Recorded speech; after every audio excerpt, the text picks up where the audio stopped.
എൻ്റെ വീട് കോഴിക്കോടാണ്.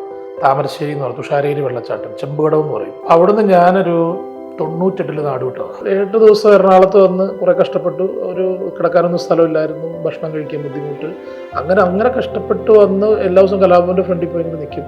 അതിനുശേഷം പിന്നെ എപ്പോഴാണ് വീട്ടിലോട്ട് തിരിച്ചു പോയി? ഇപ്പോൾ എൻ്റെയൊക്കെ സ്കൂളിൻ്റെ സിൽവർ ജൂബിലി അല്ലെങ്കിൽ എന്തെങ്കിലും വാർഷികമൊക്കെ ഉണ്ടെങ്കിൽ എന്നെ ഇറക്കി വിട്ട് അതേ ആൾക്കാർ എന്നെ തിരിച്ചു വിളിച്ചിട്ട് ആദരിക്കാൻ, ഗസ്റ്റായിട്ട് വിളിക്കുക, ആദരിക്കുക, അങ്ങനെ പറയുമ്പോൾ അത് ഭയങ്കര സംഭവമായി പോയി.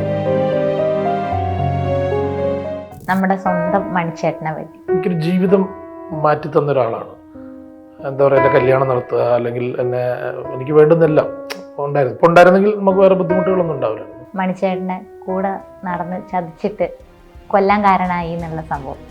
അപ്പോൾ അന്നത് കേട്ടപ്പോൾ ഉണ്ടായിരുന്ന അവസ്ഥ എന്തായിരുന്നു?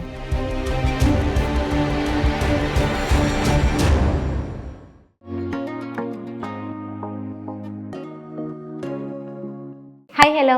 അപ്പോൾ ഇന്ന് എൻ്റെ കൂടെയുള്ള ആളെന്ന് പറയുന്നത് സിനിമയിലും സീരിയലിലും അതുപോലെ അവതാരകനായിട്ടും മിമിക്രി, അങ്ങനെ ഒരുപാട് മേഖലകളിൽ കഴിവ് തെളിയിച്ചിട്ട് നമ്മുടെ പ്രേക്ഷകർക്ക് പ്രിയങ്കരനായ ഒരാളാണ് കലാഭവൻ ജിൻഡോ. ചേട്ടാ, വെൽക്കം ടു ചോയ്സ് നെറ്റ്വർക്ക്. അപ്പോൾ എന്താണ് ഇപ്പോൾ ലേറ്റസ്റ്റ് വിശേഷം? നല്ല പുറത്ത് നല്ല മഴ, അതാണ് ലേറ്റസ്റ്റ് വിശേഷം. ഓക്കെ, എന്താണ് പുതിയ വർക്ക്? ഇപ്പം നടക്കുന്നത് സീരിയൽസും ഉണ്ട്, സിനിമയുണ്ട്. സീരിയൽസ് ഏഷ്യാനെറ്റിൽ മഴ തോരും മുൻപേ, അതിൽ ആൽബിച്ചൻ എന്ന് പറഞ്ഞൊരു നല്ല ക്യാരക്ടറാണ്, ഒരു നെഗറ്റീവ് ടച്ചുള്ളൊരു ക്യാരക്ടർ. പിന്നെ സീരിയല് പുതിയൊരെണ്ണം നടക്കുന്നത് അമൃത ടി വിക്ക് വേണ്ടിയിട്ട് നിള എന്ന് പറഞ്ഞിട്ട് ഞാനും ബോബൻ ആലമുടിനും കൂടെ മെയിൻ സാധനം വേഷം ചെയ്യുന്നത്. പൈലറ്റ് എടുത്തിട്ടുണ്ട്, ഷൂട്ടിംഗ് നടന്നുകൊണ്ടിരിക്കുന്നു. പിന്നെ സിനിമ ഇപ്പോൾ ഇറങ്ങിയത് പ്രിൻസ് ആൻഡ് ഫാമിലി, അതുപോലെ തന്നെ ബേബി ഗേള്, അതൊക്കെ മാജിക് ഫ്രെയിംസിൻ്റെ സിനിമകളാണ്. ഇപ്പോൾ ഇറങ്ങാൻ പോകുന്നത്, ഷൂട്ടിംഗ് കഴിഞ്ഞ് നിൽക്കുന്നത് മെറി ബോയ്സ് എന്ന് പറഞ്ഞൊരു പടം. പിന്നെ 1-2 അങ്ങനെ പുതിയത് നടക്കുന്നു, ഷൂട്ട് നടന്നുകൊണ്ടിരിക്കുന്നു. ഒരുപാട് പ്രൊജക്ടുകളുടെ ഇടയിൽ തിരക്കിലാണ് ഓടിപ്പിടിച്ച് നടന്നുകൊണ്ടിരിക്കുന്നത്. ഒരുപാട് പ്രൊജക്ടുകൾ നടക്കുന്നുണ്ട്, പക്ഷെ ചെറുതിലൊക്കെ ഞങ്ങളുണ്ട്. ഇപ്പോൾ അതിന്റെ കൂടെ തന്നെ ഒരുപാട് ഉത്തരവാദിത്തമുള്ള ചുമതലയിലും ഉണ്ട്. അപ്പൊ മാന്റെ എക്സിക്യൂട്ടീവ്. അപ്പൊ അതിന്റെ നമ്മുടെ ഇപ്പോഴത്തെ ഈ പുതിയ ജനറേഷന്റെ ഇടയിൽ ഈ ഒരു മിമിക്രി എന്ന് പറയുന്നത്, അല്ലെങ്കിൽ ഇങ്ങനത്തെ ഒരു സ്റ്റേജ് കലാരൂപങ്ങൾ എത്രത്തോളം സുരക്ഷിതരാണ്, അല്ലെങ്കിൽ അവർക്ക് അതൊരു ജീവിതമാർഗമായിട്ട് പലരും കാണുന്നുണ്ടെന്ന്? പക്ഷെ ഇത് കാണുന്നൊക്കെ ഉണ്ട്. പക്ഷെ ഇത് ഒരു കാലത്ത് കൊറോണയും പ്രളയമൊക്കെ വരുന്നതിന് മുമ്പ് വരെ നമുക്ക് ഒരു മാസത്തിലൊരു 30 പരിപാടി, 22 പരിപാടിയൊക്കെ ഉണ്ടായിരുന്നു. ഇപ്പം അതൊക്കെ പോയിട്ട് എണ്ണം കുറഞ്ഞു, ഇരട്ട സംഖ്യയൊക്കെ മാറി ഒറ്റ സംഖ്യയായി. കാരണം വേണമെങ്കിൽ മാസത്തിൽ ഒരു പരിപാടിയിലേക്കൊക്കെ ചുരുങ്ങി. മിമിക്രി പ്രത്യേകിച്ച് മിമിക്രി കലാകാരൻ ചാനലിലുള്ള 1-2 ചാനലുകൾ മാത്രമേ ഇപ്പോഴും കുറച്ച് പ്രോഗ്രാംസുകളുള്ളൂ. ബാക്കിയുള്ളതൊക്കെ സ്റ്റേജ് ഷോസ് ഉണ്ടായിരുന്നതാണ്. അതൊക്കെ മാറി ഇപ്പോൾ പരിപാടി ഇല്ലാണ്ടായി. മിമിക്രി ആർക്കും വേണ്ട, എല്ലാവർക്കും ബാൻഡ് മതി. മിമിക്രി ആർക്കും വേണ്ട. കാരണം അതുപോലെ പുതിയ ഐറ്റംസുകൾ, വെറൈറ്റികൾ വന്നാൽ മാത്രമേ ആൾക്കാർ എടുക്കുകയുള്ളൂ. അപ്പോൾ അതുകൊണ്ട് ഇപ്പം മിമിക്രിക്കാർ അത്ര വലിയ സുരക്ഷിതരാണെന്ന് എനിക്ക് തോന്നുന്നില്ല. കാരണം വേറെ എന്തെങ്കിലുമൊക്കെ ജോലിക്ക് പോകേണ്ടി വരും. കാരണം 1-2 മിമിക്രി ആർട്ടിസ്റ്റുകൾ, ഇപ്പോൾ മഹേഷ് കുഞ്ഞുമനെ പോലുള്ള ആൾക്കാർക്കൊക്കെയാണ് ഇപ്പോഴും സ്കോപ്പുള്ളത്, വെറൈറ്റികൾ കൊണ്ടുവരുന്നതുകൊണ്ടാണ്. അപ്പോൾ അതൊക്കെ ഏറ്റവും ബെസ്റ്റാണ്. അപ്പോൾ അതുകൊണ്ട് മിമിക്രിക്കാർ അത്ര വലിയ സുരക്ഷിതരായിട്ട് എനിക്ക് തോന്നുന്നില്ല. അപ്പോൾ അതുകൊണ്ട് ഇപ്പോൾ ഇങ്ങനെ കാര്യം പറഞ്ഞതുകൊണ്ട് ചോദിക്കുകയാണ്, മിമിക്രി ഒരു ജീവിതമാർഗമായിട്ട് മാത്രം കാണാൻ പറ്റില്ല എന്നുള്ള സാഹചര്യത്തിലാണോ മറ്റൊരു മേഖലയിലേക്ക്, അല്ലെങ്കിൽ സീരിയൽ പോലുള്ള തുടർച്ചയായിട്ട് അതൊരു ജീവിതമാർഗമായിട്ട് കാണാൻ പറ്റും എന്ന് ഉറപ്പിച്ചുകൊണ്ടാണോ ഇറങ്ങിയത്, അതോ പാഷൻ ഇഷ്ടത്തിന്റെ പുറത്താണോ? ഇഷ്ടത്തിന്റെ പുറത്താണ്. ഞാൻ ശരിക്കും പറഞ്ഞ എൻ്റെ വീട് കോഴിക്കോടാണ്. താമരശ്ശേരി എന്ന് പറയും, തുഷാരേരി വെള്ളച്ചാട്ടം, ചെമ്പുകടം എന്ന് പറയും. കേട്ടിട്ടുണ്ടോ? തുഷാരഗിരി കേട്ടിട്ടുണ്ട്. പ്രകൃതി രമണീയമായ ഒരു സ്ഥലമാണ്. അപ്പം അവിടുന്ന് ഞാനൊരു 98 നാട് വിട്ടതാണ്. മിമിക്രി തലയ്ക്ക് ഭ്രാന്ത് പിടിച്ചിട്ട് കലാഭവൻ്റെ ട്രൂപ്പ് എൻ്റെ നാട്ടിൽ ഒരു പരിപാടിക്ക് വന്നപ്പോൾ ഞാനൊരു 98 കാലഘട്ടത്തിൽ SLC പരീക്ഷ എഴുതി, ഒരു പ്രാവശ്യം എഴുതി ജയിക്കില്ല എന്ന് മനസ്സിലായി. അപ്പോൾ അതുകൊണ്ട് ഞാൻ നേരെ കയറി പോന്നു. നേരെ കലാഭവനിലൊരു 8 ദിവസം എറണാകുളത്ത് വന്ന് കുറേ കഷ്ടപ്പെട്ടു. ഒരു കിടക്കാനൊന്നും സ്ഥലമില്ലായിരുന്നു, ഭക്ഷണം കഴിക്കാൻ ബുദ്ധിമുട്ട്. അങ്ങനെ കഷ്ടപ്പെട്ട് വന്ന് എല്ലാ ദിവസവും കലാഭവൻ്റെ ഫ്രണ്ടിൽ പോയി ഇങ്ങനെ നിൽക്കും. അങ്ങനെ ഒരു ദിവസം ഒരു സുപ്രഭാതത്തിൽ കലാഭവൻ തുറന്ന് നടക്കുന്നു. അങ്ങനെ കലാഭവനിൽ കയറി ആ വേലച്ചൻ്റെ കൂടെ പിയൂണായിട്ട് കുറേ വർഷം ജോലി ചെയ്തു. അങ്ങനെ മിമിക്രി ആർട്ടിസ്റ്റായി. മനസ്സിലിങ്ങനെ കിടക്കുകയാണ്. പിന്നെ അവിടുന്ന് അഭിനയമാണല്ലോ നമ്മുടെ മനസ്സിൽ, സിനിമ, സീരിയൽ, അങ്ങനെയുള്ള ഇതിലേക്ക് പോകണം എന്ന് തോന്നി. അങ്ങനെ നമ്മൾ എല്ലാ ലൊക്കേഷനിലും പോകാൻ തുടങ്ങി.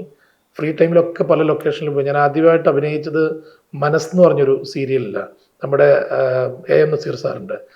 അതിൽ മറ്റേ നമ്മുടെ അശോകൻ ചേട്ടനല്ലേ, ഏത് പറയുന്നത്, അശോകൻ ചേട്ടൻ്റെ ബൈക്ക് സ്റ്റാർട്ട് ചെയ്ത് കൊടുക്കുന്ന, റോഡ് സൈഡിൽ കൂടെ പോകുമ്പോൾ അശോകൻ ചേട്ടൻ്റെ ബൈക്ക് നിന്ന് പോകും. അപ്പോൾ ഞാനിങ്ങനെ നടന്നു വരും. അപ്പോൾ ചോദിക്കും, എന്താ ചേട്ടാ പിന്നെ ബൈക്ക് സ്റ്റാർട്ട് ആവുന്നില്ല. ഞാൻ സ്റ്റാർട്ട് ചെയ്തിട്ട് എന്ന് പറഞ്ഞ് സ്റ്റാർട്ട് ചെയ്യും. അങ്ങനെ സ്റ്റാർട്ട് ചെയ്ത് കൊടുക്കുന്ന ഒരു ഷോട്ടിലാണ് ഞാൻ ഫസ്റ്റ് അഭിനയിക്കുന്നത്. ഒറ്റ സിംഗിൾ ഷോട്ട്. ഒറ്റതേ ഉള്ളൂ. അശോക് ചേട്ടൻ്റെ കൂടെ ഞാൻ ആദ്യമായിട്ട് അഭിനയിക്കുന്നത്. ഒത്തിരി നേരത്തെ ചെറിയ ചെറിയ സ്കൂളിലൊക്കെ പഠിക്കുമ്പോൾ ചെയ്തിട്ടുണ്ടെങ്കിലും സീരിയലിൽ ആദ്യമായിട്ട് മനസ്സിലാണ്. അതെനിക്ക് ദൂരദർശനിലായിരുന്നു തോന്നുന്നു. അതിന് ശേഷമാണ് പിന്നെ കെ ജി ജോർജ് സാറിൻ്റെ സീരിയൽ കൈരളി ചാനൽ തുടങ്ങിയപ്പം, പിന്നെ ജൂഡട്ടിപ്പേട്ടി സാറിൻ്റെ സീരിയൽ, പിന്നെ സുധാകർ മംഗളോദയൻ സാറിൻ്റെ സീരിയൽ, അങ്ങനെ പിന്നെ സീരിയലുകൾ ഇതായി. പിന്നെ കുറേ സിനിമയുടെ സെറ്റുകളിൽ കുറേ സിനിമകൾ എടുത്ത് നോക്കിയാൽ നമ്മളെ ഈ കൈവീശാനും അങ്ങനെ ഓടാനും ഒക്കെ ആയിട്ട് നമ്മൾ ഇഷ്ടംപോലെ ഉണ്ടായിരുന്നു കുറേ കാലം. അങ്ങനെയാണ് ഈ ഫീൽഡിൽ അത് മനസ്സ് മുഴുവൻ ഇതായിരുന്നു. അപ്പം അതുകൊണ്ട് ഇപ്പോഴും അത് തന്നെ, ഇപ്പോഴും നമ്മൾ ചാൻസ് വെച്ച് നടക്കുകയാണ്. വേറെ ഒന്നുമില്ല, ആരോടും ചാൻസ് വയ്ക്കും. ഓക്കെ. അപ്പോൾ ഈ കലാഭവൻ എന്ന് മാറി സീരിയലിലോട്ട് വന്നു പറഞ്ഞു. അപ്പോൾ ഈ പേരിൻ്റെ കൂടെ ഈ കലാഭവൻ എന്നുള്ള ആ ഐഡന്റിറ്റി എന്ന് മുതലാണ് തുടങ്ങിയത്? അത് വെച്ച് കഴിഞ്ഞാൽ എല്ലാവരുടെയും ഒരു കലാഭവനിലുള്ള ആൾക്കാരുടെ ഒരു ആഗ്രഹമാണ് കലാഭവനിൽ ഉള്ള പേര് കിട്ടാൻ വേണ്ടി. അപ്പം അങ്ങനെ ഞാൻ ആബേലച്ചൻ്റെ കൂടെ ശരിക്കും പറഞ്ഞാൽ അവിടുത്തെ മിമിക്രി ആർട്ടിസ്റ്റുകളൊക്കെ എല്ലാവരും വന്ന് പരിപാടി കഴിഞ്ഞ് വീട്ടിൽ പോവുകയാണ്. അച്ഛൻ പേരിട്ട് കൊടുക്കുക എന്ന് പറയുന്നൊരു പരിപാടിയുണ്ട്. അച്ഛൻ പേര് ഇഷ്ടപ്പെട്ട് അങ്ങനെ ഷാജോൻ ചേട്ടൻ, മണിച്ചേട്ടൻ, അവർക്കൊക്കെ അച്ഛൻ, പ്രചോദേട്ടൻ, അങ്ങനെ കുറേ പേരൊക്കെ ഉണ്ട്. ഒത്തിരി പേർക്ക് കലാഭവൻ, നവാസിക്കൊക്കെ അച്ഛൻ വിളിച്ചിട്ടുള്ള പേരുകൾ അതൊക്കെയാണ്. കലാഭവൻ്റെ പേര് ഉപയോഗിച്ചോ എന്ന് പറയും. അപ്പം ഞാനിങ്ങനെ കൊതിമൂത്തിട്ട് ഇങ്ങനെ ഇപ്പോഴും ഞാൻ അച്ഛൻ്റെ കൂടെ താമസിക്കുന്നത്. അച്ഛൻ്റെ ഒരു വളർത്തുമോനെ പോലെ ആയിരുന്നു ഞാൻ കുറേ വർഷം. അവിടെ തന്നെ ഞാൻ താമസിക്കുന്ന കലാഭവനിലായിരുന്നു.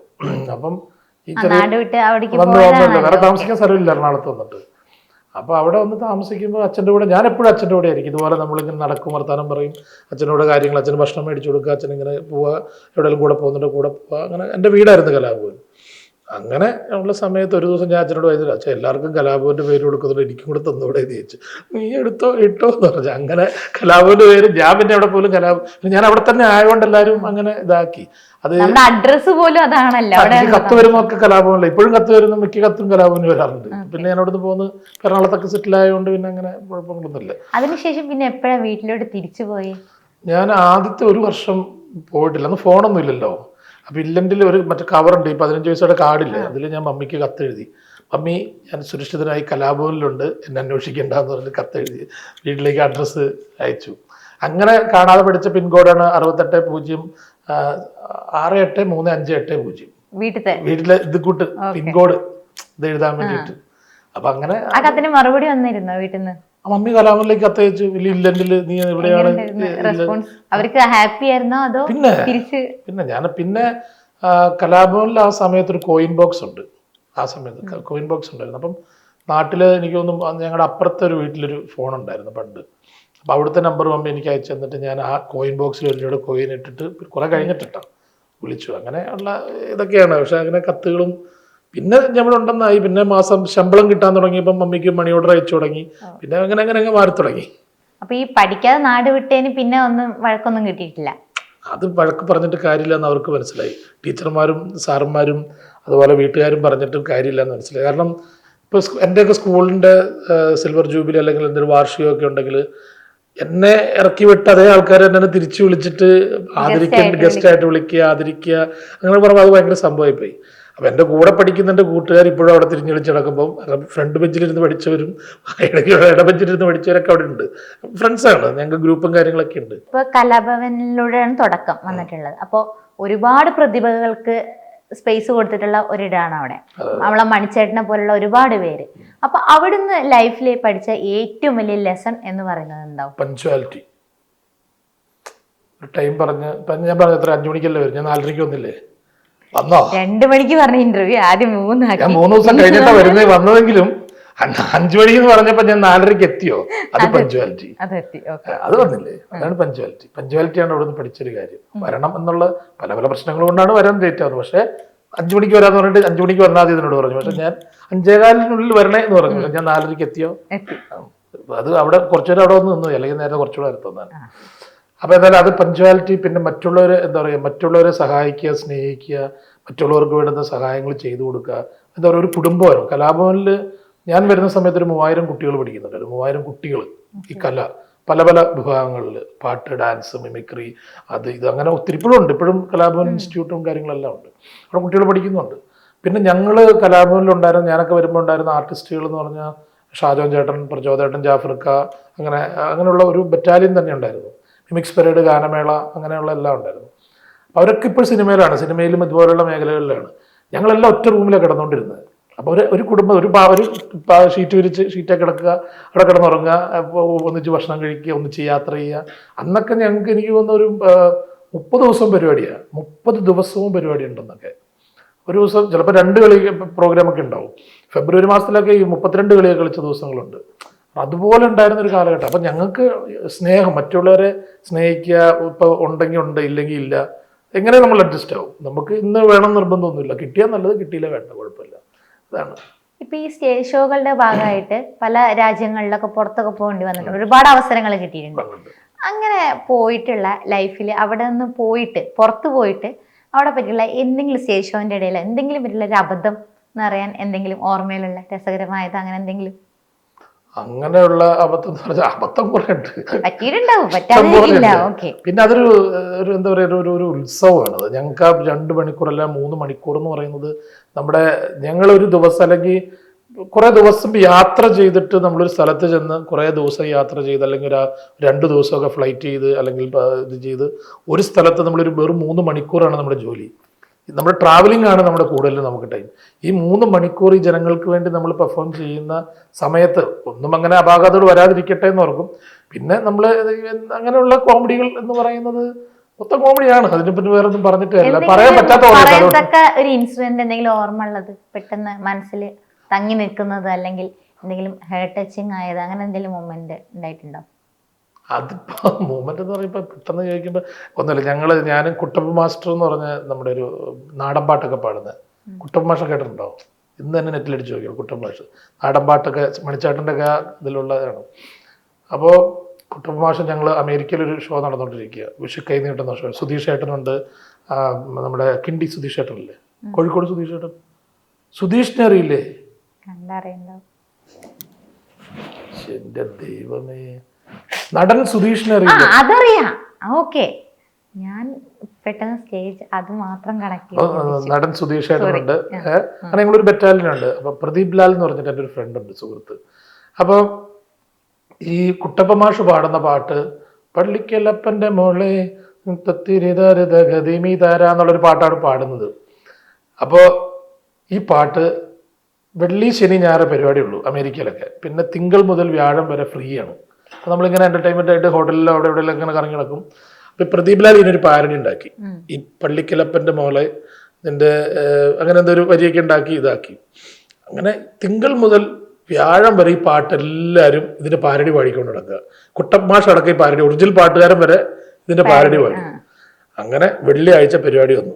വെള്ളിയാഴ്ച പരിപാടി വന്നിട്ട് ഇല്ല, ഞങ്ങളിങ്ങനെ ഞാൻ ആങ്കർ ചെയ്യുന്നത്. അപ്പോൾ ഞാൻ ആങ്കർ ചെയ്തപ്പോൾ ഞാൻ ട്രാക്ക് പ്ലേ ചെയ്തു, ആങ്കർ ചെയ്തപ്പോൾ കുട്ടമാഷ് വേദിയിലേക്ക് വരുന്നു. കുട്ടമാഷിനെ ക്ഷണിക്കുന്നു എന്ന് പറഞ്ഞു. കുട്ടമാഷ് വന്ന് നമസ്കാരം.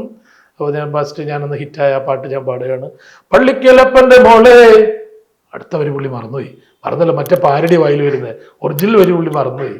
ഞങ്ങളുടെ മുഖത്ത് ഞങ്ങളെല്ലാം സൈഡിൽ നിൽക്കുക, എന്താ ഇത് ഫസ്റ്റ് ഐറ്റമാണ്. അപ്പം സ്തംഭിച്ചിങ്ങനെ. അപ്പം ഞാൻ നോക്കി, വരി മറന്നുപോയി, ബുക്ക് എവിടെ? കാരണം ഒറിജിനൽ എഴുതി പാടിയ ആള്. അങ്ങനെയുള്ള കുറെ ഇൻസിഡന്റുകളുണ്ട്. ഞാൻ ഓടിപ്പോയി ബുക്ക് എടുത്തുകൊണ്ടൊന്ന് കൊണ്ടു കൊടുത്തപ്പോൾ ഓഡിയൻസിനോട് ഈ കഥ പറഞ്ഞു.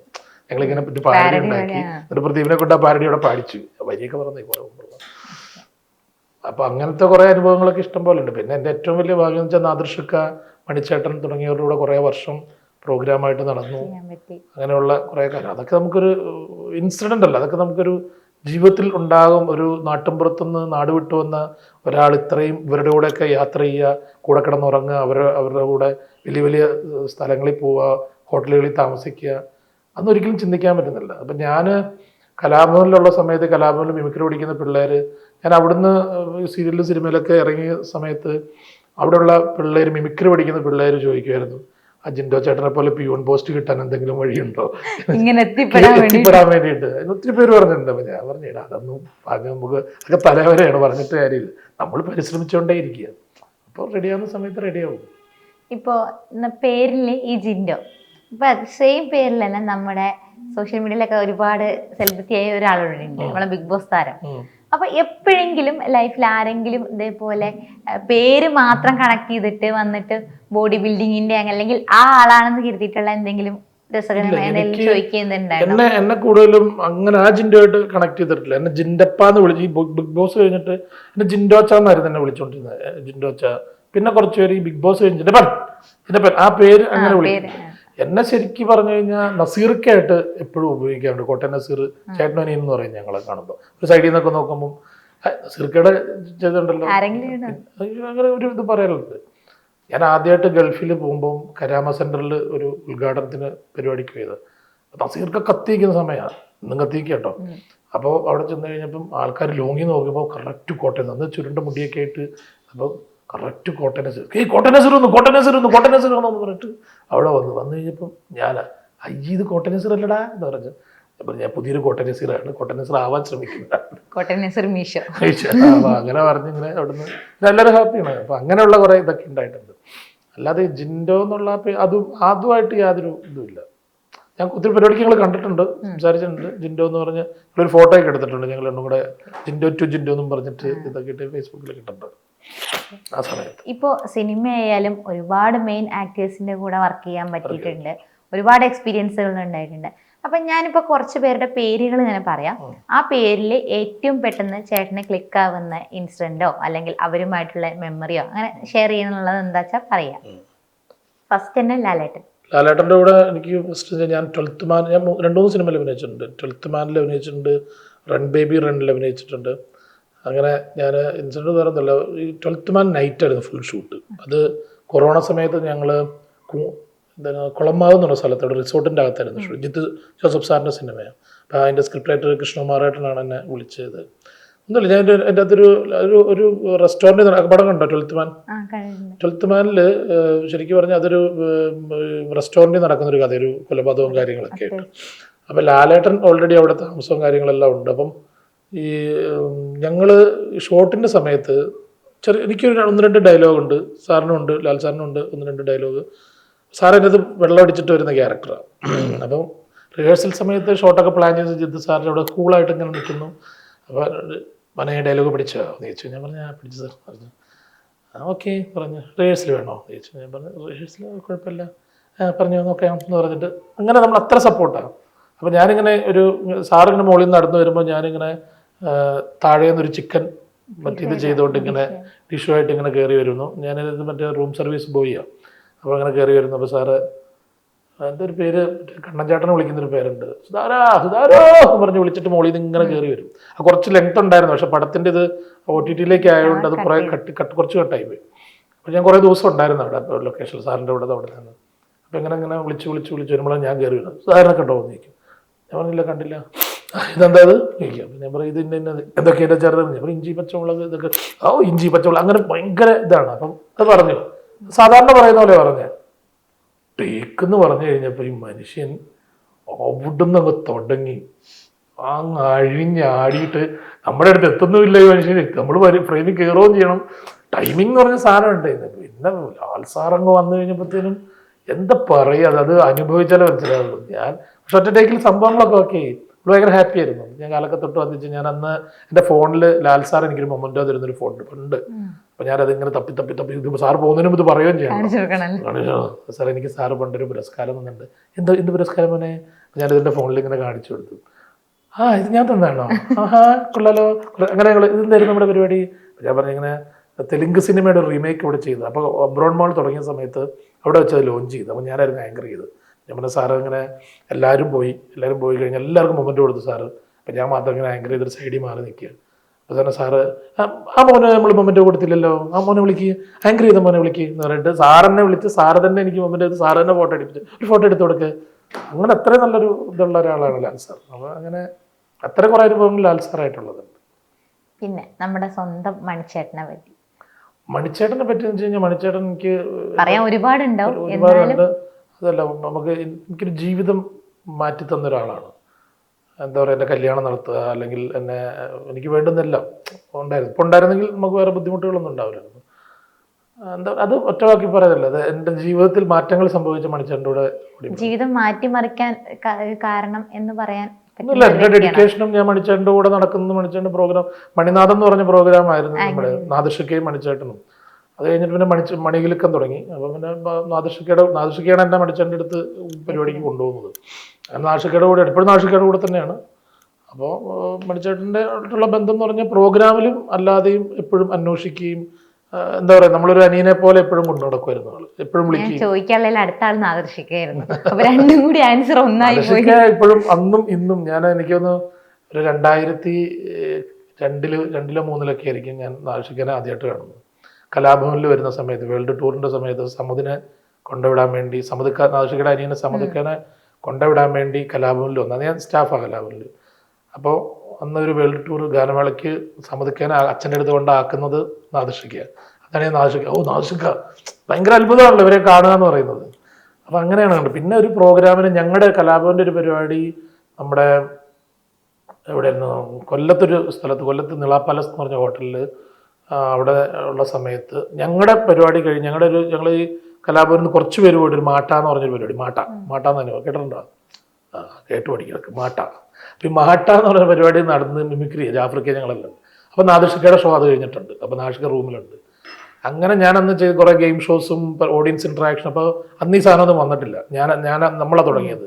അപ്പോൾ എനിക്കത് മുകളിൽ നിന്ന് കാണുന്നുണ്ട്. അപ്പോൾ എനിക്കത് എടാ കൊള്ളാലോ, അങ്ങനെ എന്നെ വിളിച്ചു. സാലിക്ക ബ്രദർ, നാദൃഷിക്കയുടെ ബ്രദറുണ്ട് സാലിക്കയാണ് പ്രോഗ്രാം കോർഡിനേറ്റ് ചെയ്യുന്നത്. അപ്പോൾ എന്നെ വിളിച്ചു, വന്നു, ഇക്കയായിട്ട് പരിചയപ്പെട്ടു. ഞാൻ എൻ്റെ നമ്പർ മേടിച്ചു. അങ്ങനെ പിന്നെ ഇക്കയുടെ ഷോയ്ക്ക് അന്ന് ആങ്കറിങ് എന്നുള്ളൊരു സാധനം ഞങ്ങളുടെ കലാഭവൻ്റെ ഷോയ്ക്കായിരുന്നു മെയിനായിട്ട്. ബാക്കിയൊക്കെ എല്ലാം ബാക്കിൽ നിന്ന് അനൗൺസ് ചെയ്യുമായിരുന്നു. ഈ ഫ്രണ്ടിൽ വന്ന് അനൗൺസ് ചെയ്തുകൊണ്ടിരുന്ന ഞാനൊക്കെയാണ്. അപ്പോൾ ഞങ്ങളത് തുടങ്ങിയത്.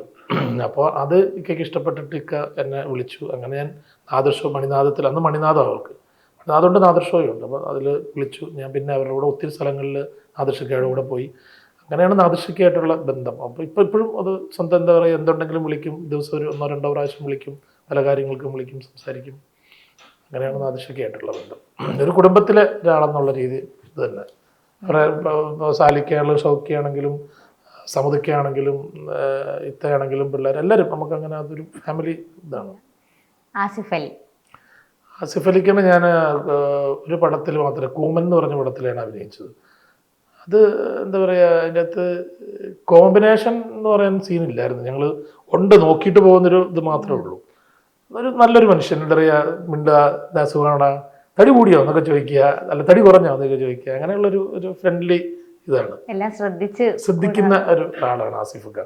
ഇപ്പൊ കണ്ടാലും സുഖമാണോ. ഞാൻ അതിനിടയ്ക്ക് ഞങ്ങൾ സ്റ്റേഡിയത്തിന്റെ അവിടെ വെച്ചിട്ട് നടക്കാൻ വന്നപ്പോൾ ഇക്ക അവിടെ ഫുഡ് കഴിക്കാൻ വേണ്ടി ഡൽഹി കഫേയിൽ വന്നിട്ടുണ്ടായിരുന്നു.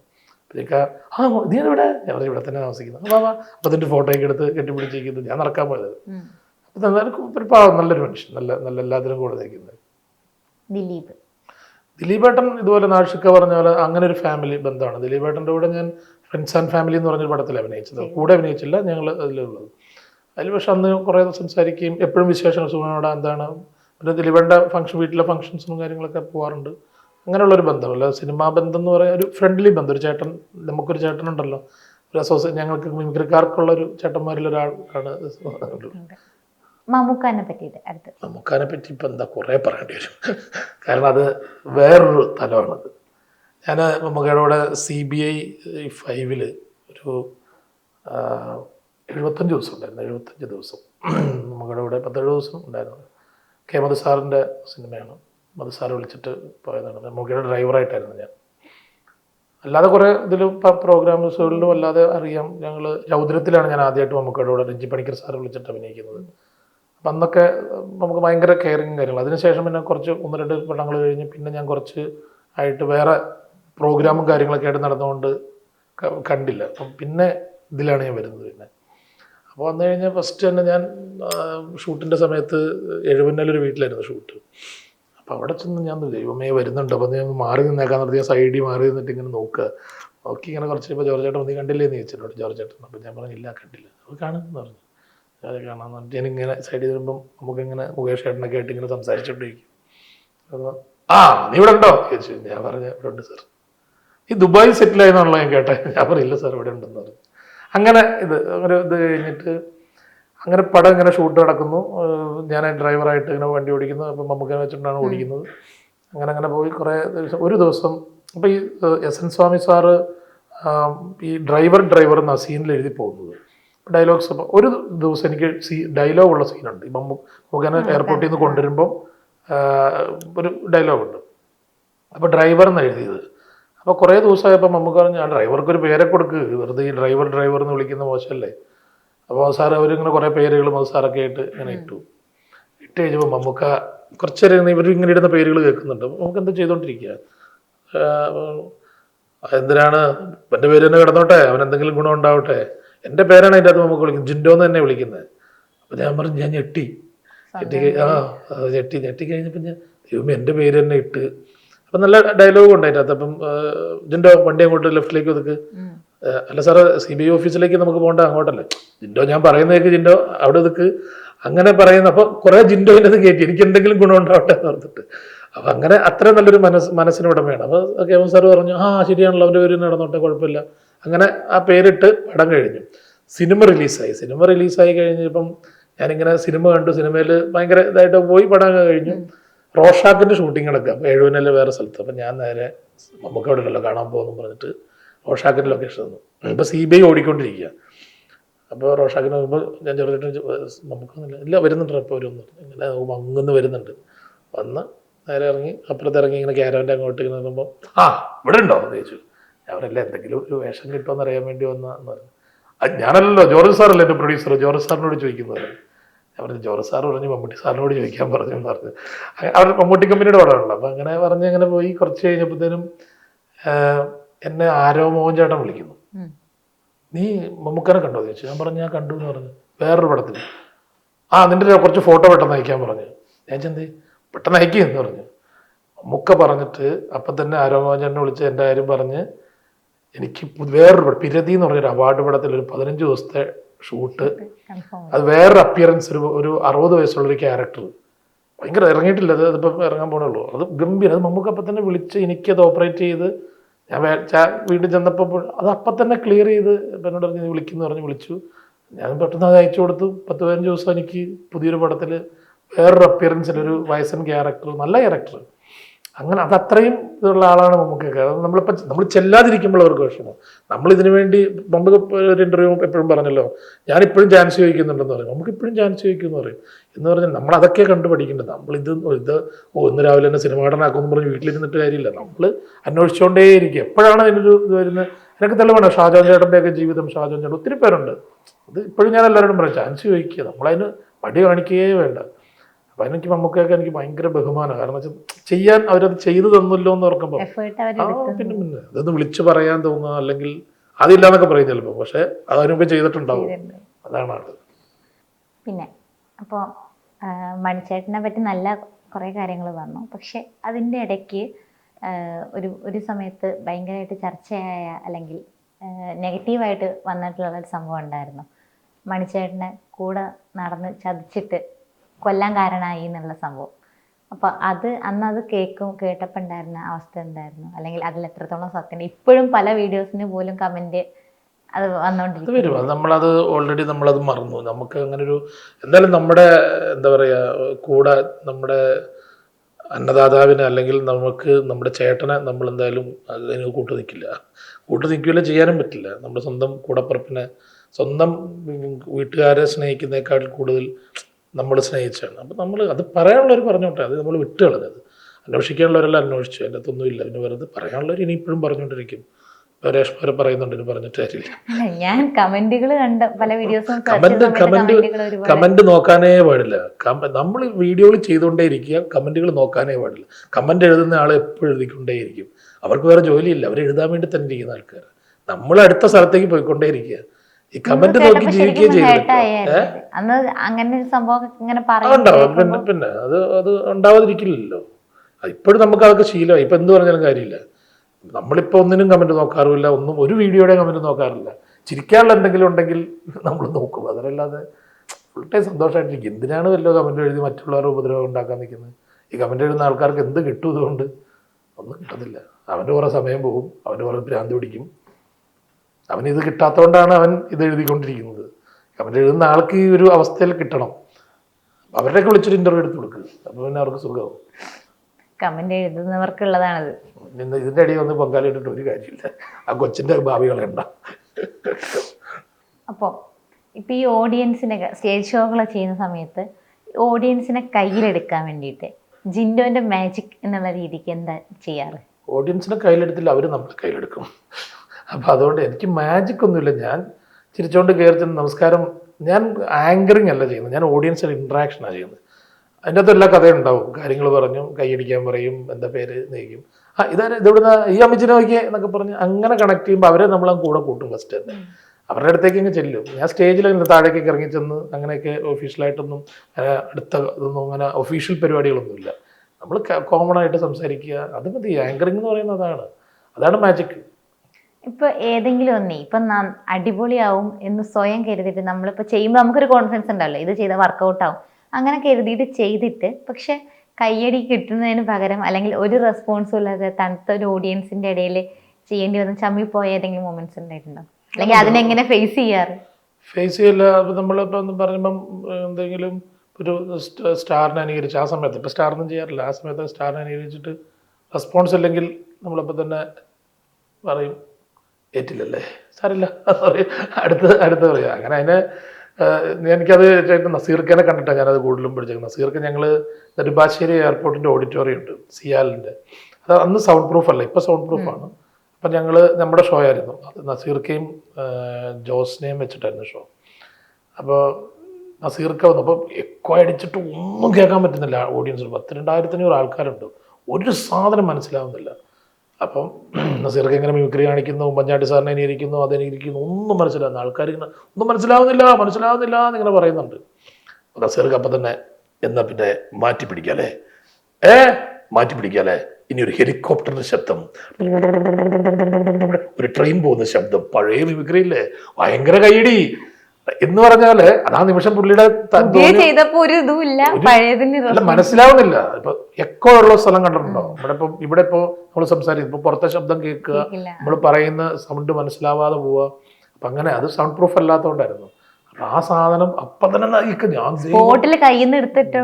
ദൈവമേ ഈ പരിപാടി എങ്ങനെ ഇത് മിമിക്രി കേൾക്കോ ഇല്ല. പുള്ളി നേരെ ഇനി 2 ട്രെയിൻ പോകുന്നത് കാണാം എന്നൊക്കെ പറയും. പഴയ സ്കൂളിലെ മിമിക്രി ഇല്ലേ, അതെടുത്ത് കിട്ടും. അപ്പൊ ഭയങ്കര കൈയടി. അത് ആ തന്മയത്വത്തോടെ എന്ന് പറഞ്ഞാൽ ആ നിമിഷം എന്ത് സംഭവിക്കുന്നു, ഇപ്പൊ നമ്മളിപ്പോ സംസാരിച്ചുകൊണ്ടിരിക്കുമ്പോൾ എന്താ സംഭവിക്കുന്നത് പറയാൻ പറ്റില്ല. അത് അവിടെ ഹാൻഡിൽ ചെയ്ത് കൊണ്ടുപോകുക എന്നുള്ളത്, അത് ഓഡിയൻസിനെ ഒരിക്കലും വെറുപ്പിക്കാൻ പറ്റില്ല. ഓഡിയൻസ് ഒരാൾ പ്രതികരിച്ചാൽ മൊത്തത്തിൽ പ്രതികരിക്കും, നമുക്ക് പിന്നെ തിരിച്ചു വരാൻ പറ്റില്ല. അപ്പൊ അതുകൊണ്ട് അവരെ നമ്മൾ മാക്സിമം അധികം മോശമാവാത്ത രീതിയിൽ കൊണ്ടുനടക്കുക, അത്രേ ഉള്ളൂ.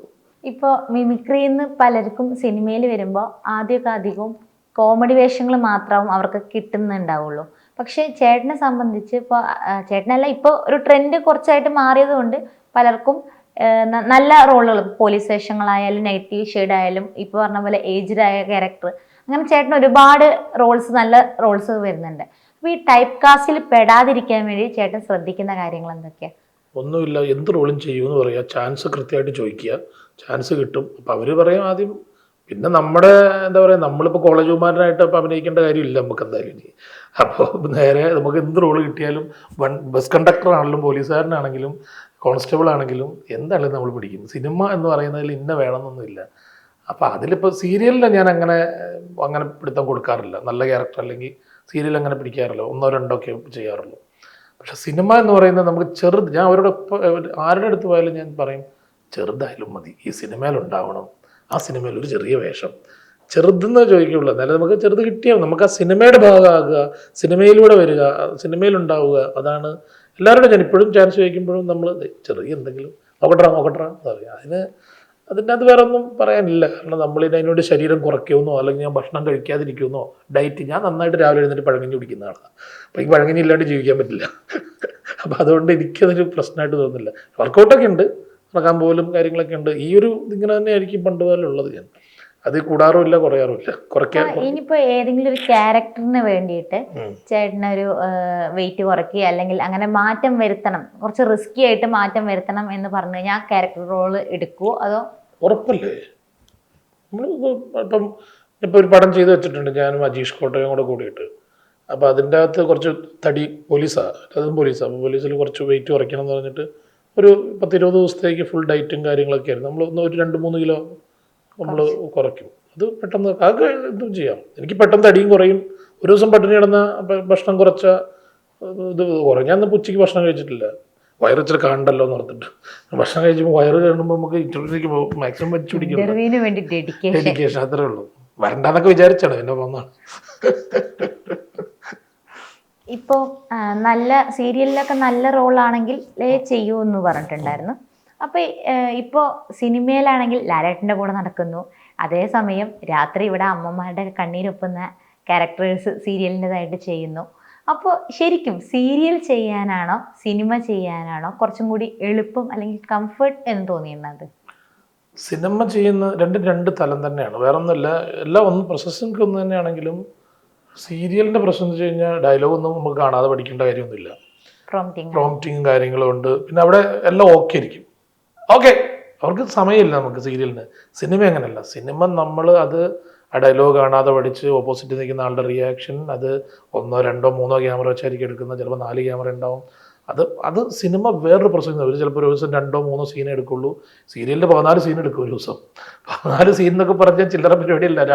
രാവിലെ 7 മണിക്ക് തുടങ്ങിയ 8 മണിയോട് കൂടി തുടങ്ങി കഴിഞ്ഞാൽ രാത്രി 9:30 മണിക്ക് അടുത്ത കോൾ ഷീറ്റ് പോകുന്നതിന് മുമ്പ് വരെ അഭിനയിക്കും. ഡയലോഗ് പറഞ്ഞുകൊണ്ടേ ഇരിക്കുക നമ്മൾ. സിനിമ അങ്ങനെയല്ല. സിനിമ അത് നോക്കി റിലാക്സ് ചെയ്ത് നമ്മൾ നോക്കി കണ്ട് അങ്ങനെയുള്ള സമയം എടുക്കും. അപ്പോൾ അതുമായിട്ട് താരതമ്യപ്പെടുത്താനേ പറ്റത്തില്ല. സിനിമ വേറൊരു തലം തന്നെയാണ്. അതിൻ്റെ അകത്ത് കുറേ ഇതുണ്ട്, അത് പഠിക്കാൻ തന്നെ ഉണ്ട് കുറേ. അത് നമുക്ക് മനസ്സിലാവുകയില്ല ചിലപ്പോൾ പോയി നിന്നാൽ. സീരിയൽ വേറൊരു സീരിയലിൽ നമുക്ക് ആർക്കെങ്കിലും പെട്ടെന്ന് തീർത്ത് പോകാമെന്നേ ഉള്ളൂ. ചില ഡയറക്ടേഴ്സ് ഇപ്പോൾ ഗോപിനാഥ് സാറിൻ്റെ സീരിയലൊക്കെ ഞാൻ ചെയ്തപ്പം അത്രയും ലെജൻഡ് ആളാണ് ഈ ഗോപി സാറൊക്കെ ആ കോമഡി സീരിയൽ പകൽ വീടെന്ന് പറഞ്ഞൊരു കോമഡി സീരിയൽ ഉണ്ടായിരുന്നു. അപ്പോൾ സാറൊക്കെ അത് ചെയ്യുമ്പം എന്താ പറയുക, സാറിനെ എഴുതുന്നതൊക്കെ എഴുതുന്ന സാധനം, സാറ് പറയുന്ന സാധനം, എഴുതുന്ന സാധനം നമ്മളത് എന്താ പറയുക കറക്റ്റ് അഭിനയിച്ച് ഫലിപ്പിക്കുക എന്ന് പറയും സീരിയലിൻ്റെ ഒരു സാധനം. അപ്പം നമ്മൾ ഈ ഡയലോഗ് ചിലപ്പോൾ അറിയാതെ പഠിച്ചു പോകും. അത് കോമഡി ക്യാരക്ടറൊക്കെ ആകുമ്പോൾ സ്പീഡായിരിക്കണം, സ്പീഡിൽ ഉള്ള പരിപാടികളാണ്. അപ്പോൾ അത് സിനിമ ഇപ്പോൾ ദിലീപേട്ടനൊക്കെ ചെയ്യുന്നത് വെച്ചിട്ടുണ്ടല്ലേ, ദിലീപേട്ടനൊക്കെ ചെയ്യുന്നത് ഭയങ്കര സ്പീഡും ടൈമിംഗ് അല്ലേ. സലികുമാറേട്ടൻ, ദിലീപേട്ടൻ അവരൊക്കെ വന്ന് നിൽക്കുമ്പോൾ തന്നെ ഇതാവില്ലേ. അത് സീരിയലിന് വേണ്ട കാര്യമില്ല, അത് അങ്ങ് പോകും. പക്ഷേ സിനിമയ്ക്ക് വേറൊരു തല. അപ്പം ഗോപി സാറിനെ പോലുള്ള അത്രയും കോമഡി, ഈ നാച്ചുറൽ കോമഡികൾ എഴുതുന്ന ആളാണ്. അത് നമ്മൾ നാച്ചുറലായിട്ട് തന്നെ ചെയ്തു പോകും. അത് അവിടെ ഒരു സിനിമ പാറ്റേൺ വരും അതിൻ്റെ അകത്ത്. അപ്പൊ ഈ മിമിക്രി ഒക്കെ ചെയ്യുന്നവർക്ക് പൊതുവെ ഉള്ള ഒരു ക്വാളിറ്റി എന്ന് പറഞ്ഞാൽ ഇപ്പൊ പറഞ്ഞ പോലെ സ്പോട്ടിൽ കയ്യിൽ നിന്ന് ഇടാൻ പറ്റുന്നുണ്ടാവും, ഒരുപാട് അതിന് പ്രത്യേക ടാലന്റ് ഉണ്ടാവും. അപ്പൊ എപ്പോഴെങ്കിലും ഇപ്പൊ ക്യാരക്ടറായി ചെയ്യുമ്പോൾ ഇപ്പൊ സീരിയൽ ഓർ സിനിമ എന്തെങ്കിലും സ്വന്തം കയ്യിൽ നിന്ന് സ്ക്രിപ്റ്റിലല്ലാതെ എന്നാ ഇട്ടിട്ട് അത് ബെറ്റർ ആയിട്ട് അത് അതിൽ കണ്ടിന്യൂ ചെയ്ത ഒരു അവസരം ഉണ്ടായിട്ടുണ്ടാവും? അങ്ങനല്ല, സിനിമയിലൊന്നും അങ്ങനെ നമ്മൾ അങ്ങനെ ഒരു സാധനം എന്ന് പറയാൻ ഒന്നുമില്ല. അത് ഓൾറെഡി ഡയറക്ടറൊക്കെ പറഞ്ഞു വെച്ചേക്കുന്നതായിരിക്കും. പിന്നെ നമ്മൾ ഇപ്പം എന്തെങ്കിലും ഒരു സാധനം അല്ല, പലരും പറയാറുണ്ട് ചില സീനിലൊക്കെ കയ്യിൽ നിന്ന് ഇട്ടതാണ് അത് വർക്കൗട്ടായി. അല്ല, അങ്ങനത്തെ ഒരു സംഭവങ്ങളൊന്നുമില്ല. സീരിയലിൽ നമ്മൾ കുറേ ചെയ്യും, ഫ്രീ എന്താ പറയുക, അഴിഞ്ഞാടുക എന്ന് പറയും. സിനിമയിൽ പക്ഷെ അത്രയും ചെയ്യേണ്ട കാര്യമില്ല. സിനിമയിൽ ചെറുതായിട്ട് ചെയ്താൽ മതി. സീരിയലിൽ നമ്മൾ ഇഷ്ടംപോലെ ചെയ്ത് അങ്ങനെ ചെയ്യലുണ്ട്. അങ്ങനെ ഏറ്റവും കയ്യടി കിട്ടിയ ഒരു, അതായത് സ്ക്രിപ്റ്റിലില്ലാതെ കയ്യിൽ നിന്ന് എടുത്തിട്ട് കയ്യടി കിട്ടിയ ഒരു സീൻ എന്തെങ്കിലും ഓർമ്മ ഉണ്ടോ? സീരിയലിൽ ഇപ്പോൾ പൂക്കാലം എന്ന് പറഞ്ഞൊരു സീരിയലിൽ ഞാൻ വെള്ളം അടിച്ചിട്ട് വന്നിട്ട് ചെയ്യുന്ന ഒരു സാധനമൊക്കെ ഉണ്ടായിരുന്നു. അപ്പോൾ അതിൽ നമ്മൾ എന്താ പറയുക, റിഹേഴ്സലൊന്നും കാണിച്ചില്ല ശരിക്കും പറഞ്ഞാൽ. റിഹേഴ്സൽ ഡയലോഗ് പറഞ്ഞ് കോമ്പിനേഷനായിട്ട് അങ്ങ് പറഞ്ഞ് പോയുള്ളൂ. പക്ഷെ നമ്മൾ ഫ്രെയിം എങ്ങനെ വെച്ചേക്കുന്നതെന്നും കൂടെ അറിയണം. ഒരു മിഡോ വൈഡൊക്കെ വെച്ചേക്കുന്നെങ്കിൽ നമുക്കിത് പെർഫോം ചെയ്തിട്ട് കാര്യമുള്ളൂ. അല്ല ക്ലോസിൽ വെച്ചിട്ട് നമുക്ക് പെർഫോം ചെയ്തിട്ട് കാര്യമില്ല. അപ്പം ഞാൻ നോക്കിയപ്പം 2 ക്യാമറ വെച്ച് ഷൂട്ട് ചെയ്യുന്നുണ്ട്. ഒരെണ്ണത്തിൽ റിയാക്ഷനും എടുക്കുന്നുണ്ട്, ഒരെണ്ണത്തിൽ മിഡ് വെച്ചിട്ടുമുണ്ട്. അപ്പം ഞാൻ അങ്ങനെ സാറിൻ്റെ അടുത്ത് സാറേ ഇവിടെയൊക്കെ യൂസ് ചെയ്ത് ചെയ്യാമല്ലോ അല്ലേ എന്ന് ചോദിച്ചാൽ, അപ്പം പിന്നെ ജിൻ്റെ ഇഷ്ടം പോലെ ചെയ്തോളുന്നുണ്ട്. പക്ഷെ ഇവർ വിചാരിച്ചില്ല ഞാൻ അവിടെ നിന്ന്. പക്ഷേ ഞാൻ മുകളിൽ കയറി ഇറങ്ങി താഴെ തിരിച്ചു വന്ന് അങ്ങനെയൊക്കെ ഇവരെല്ലാം അതിജീവിക്കുന്നത്. എന്താ ഡയലോഗ് ഞാൻ ഓൾറെഡി ബൈഹാർട്ടായിരുന്നു. അപ്പോൾ അത് അങ്ങനെയൊക്കെയുള്ള കാര്യങ്ങളൊക്കെ നമ്മൾ ചെയ്യാറുണ്ട്. അത് കയ്യടി കിട്ടാനുള്ള വലിയതൊന്നും ആയിട്ടില്ല. കൈയടിക്കുമ്പോൾ തല കൊടുങ്ങാതെ നോക്കാൻ വേണ്ടിയിട്ടിരിക്കും ഇപ്പോൾ. പൊതുവെ മിമിക്രിക്കാർക്ക് ഒരു കുഴപ്പമുണ്ട്, അവരെന്ത് പറഞ്ഞാലും തമാശയാവും എന്നുള്ള രീതിക്ക് ഒരു കൺസെപ്റ്റ്. അതായത് എപ്പോഴും അവർ കൂളായിരിക്കും. അപ്പോൾ ലൈഫിൽ എപ്പോഴെങ്കിലും വീട്ടിലോ അല്ലെങ്കിൽ വേണ്ടപ്പെട്ടവർക്കിടയിലോ സീരിയസ് ആയ ഒരു കാര്യം പറഞ്ഞിട്ട് അത് നീ തമാശ അടിക്കല്ലേ അല്ലെങ്കിൽ കളിക്കല്ലേ, അങ്ങനത്തെ ഒരു മൊമെന്റിൽ അത് ഭയങ്കര ഇമോഷണൽ ആയിട്ടുള്ള സീരിയസ് ആയിട്ടുള്ള സിറ്റുവേഷൻ ആയിരിക്കും. അങ്ങനെ എപ്പോഴും ഫേസ് ചെയ്യേണ്ടി വന്നിട്ടുണ്ടോ? ഇഷ്ടംപോലെ. ഇപ്പോഴും അതന്നെ നടക്കുന്നത്. വീട്ടിൽ വഴക്കുണ്ടാക്കിയാലും വഴക്ക് പറഞ്ഞാലും നമ്മൾ മിണ്ടാണ്ടിരിക്കില്ലുള്ളൂ. അത് ചെവി കൂടെ കെട്ടി ചെവി കൂടെ കളയാന്ന് പറയും. അതങ്ങനെ പറയാനുള്ളവർ പറഞ്ഞുകൊണ്ടേയിരിക്കും. അതിന് വേറെ പ്രത്യേകതകളൊന്നുമില്ല. ഭയങ്കര ക്ഷമയാണ്. അപ്പോൾ ക്ഷമ പിന്നെ നമ്മൾ ക്ഷമിക്കുന്നിടത്താണ് വിജയം. അപ്പോൾ നമ്മൾ പറയില്ല, മമ്മിയോ അല്ലെങ്കിൽ വൈഫോ ഒക്കെ എന്തെങ്കിലുമൊക്കെ കിരിക്കിരിക്കിരിക്കാന്ന് പറഞ്ഞുകൊണ്ടിരിക്കും. അപ്പം ഞാൻ ഓക്കെ റേഡിയോ ഓൺ ചെയ്തു, തുടങ്ങിക്കോളൂ, നടക്കട്ടെ, ചേട്ടാ അങ്ങനെ എന്നിട്ട് അങ്ങനെയുള്ള കാര്യങ്ങൾ നമ്മൾ ഒഴിവാക്കി വിടും. വേറെ ഒരു വഴക്കുണ്ടാകാൻ നമ്മൾ സമ്മതിക്കല്ല. വഴക്ക് എന്താ പറയുക, അങ്ങനെ ഒരു വഴക്കുണ്ടാക്കൂല കേട്ടോ. നമ്മളിങ്ങനെ എന്തെങ്കിലുമൊക്കെ ഇങ്ങനെ പറഞ്ഞുകൊണ്ടിരിക്കും. എന്തെങ്കിലും പറയാതെ ജീവിക്കാൻ പറ്റില്ലല്ലോ, അതങ്ങനെ അങ്ങനെ നടക്കും. അതിനകത്ത് വേറെ പ്രശ്നമൊന്നുമില്ല, അതിങ്ങനെ പൊക്കോണ്ടേയിരിക്കും. അത് കുടുംബത്തിലുള്ളത്. അതില്ലെങ്കിൽ കുടുംബം ഇല്ല. മിണ്ടാതെ ആ റൂമിൽ മൊബൈലും കളിച്ച് ഈ റൂമിൽ മൊബൈലിൽ നോക്കിയിരുന്നിട്ട് കുടുംബം ഉണ്ടാവുമോ? നമ്മൾ സംസാരിക്കണം, നമ്മളിങ്ങനെ എന്തെങ്കിലുമൊക്കെ ആയിട്ട് എന്റർടൈൻമെന്റ് ആയിട്ട് അവരെ ചിരിപ്പിക്കുക, അവരെ കളിയാക്കിക്കൊണ്ടിരിക്കുക, അവരെ ചിരിപ്പിച്ചോണ്ടിരിക്കുക. ഞാൻ ഫുൾ ടൈം എപ്പോഴും എൻജോയ്മെന്റാ. എൻജോയ്മെന്റ് ഇല്ലാതെ എനിക്ക് പറ്റത്തില്ല. നമ്മളിങ്ങനെ സംസാരിച്ചോണ്ടിരിക്കുക, വർത്താനം പറയുക, കുക്ക് ചെയ്യുക, എന്താ പറയുക, ഇഷ്ടമുള്ള ഉണ്ടാക്കി കൊടുക്കുക, മേടിക്കുക, അല്ലെങ്കിൽ പുറത്തുനിന്ന് കഴിക്കണം, പോകാൻ പുറത്തുനിന്ന് പോകാം, അല്ലെങ്കിൽ അങ്ങനെ. മമ്മിയും വൈഫും ഒക്കെ ഇതാണ്, അവരും ഭയങ്കര ഇതാണ്. പിന്നെ എന്താ പറയുക, അല്ല അങ്ങനെ ജീവിച്ചിട്ട് വേറെ ഒന്നും ചെയ്തിട്ട് എന്ത് ചെയ്യാനോ, നമുക്ക് ആകെ ഒരു ജീവിതമുള്ളൂ. രാവിലെ കണ്ണു തുറക്കുമെന്ന് പറയാൻ പറ്റില്ല. കണ്ണു തുറന്നാൽ ദൈവമേ കണ്ണു തുറക്കാൻ സഹായിച്ചതിന് നന്ദി പറഞ്ഞിട്ട് അങ്ങ് എഴുന്നേൽക്കുക. അപ്പോഴാണ് ആ ദിവസം നടന്നത്. നമ്മളിതൊക്കെ ഉറക്കം എന്ന് പറയുന്നത് തന്നെ ഒരു മരണമാണ് ശരിക്കും പറഞ്ഞ ഉറക്കം. അഭിനയം അല്ലാതെ ലൈഫിൽ ഏറ്റവും ഇഷ്ടമുള്ള ഒരു കാര്യം പറയാൻ പറഞ്ഞാൽ എന്താവും? അഭിനയം അല്ലാതെ വീട്ടിൽ നല്ല മീൻകറിയും ചോറും ഉണ്ടാക്കി, മീൻ പൊരിച്ചതും കൂട്ടി ചോറിൻ്റെ ഉച്ചയ്ക്ക് കിടന്ന് ഉറങ്ങുക. അതെനിക്ക് ഏറ്റവും ഇഷ്ടമുള്ള.